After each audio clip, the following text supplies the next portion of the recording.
While students are eating at the Commons, working on a group project at the library, or studying in their dorm rooms each evening, something else is going on in a few dorms across campus. So basically, Cade and Stephen Talon started a Bible study on Sunday nights at 8:30 in the BJ Han for any guys that want to come.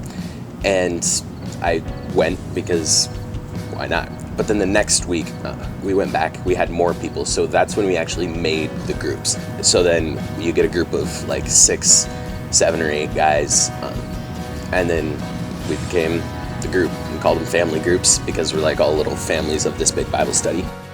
After going to a Bible study, Dylan DeYoung spread the word to Alinda Brower. It was probably about 3 weeks ago, and Dylan came up to me and was like really excited about this one thing. I was like, I have no idea what's going on, but I feel like it's something important and we'll just give it a shot. Who knows what's going to happen, but we might as well try. And so that night at 6 o'clock, we went to Steve and Cade's room in East Hall. And they just had, they have their little setup in the room. It's the carpet, and they got the salt light in the middle, the salt lamp, and then you're all just sitting in a circle. And I had been feeling like spiritually attacked the whole day for some reason. I don't know what it was, but so I was like crying and stuff. But it was a really good experience. They prayed over us. We dove into the Bible into deeper ways that I've never dove into the Bible that deep before. It was incredible.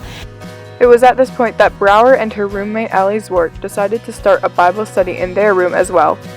These groups have tried to meet as often as possible. DeYoung has around 7 students in his room each day.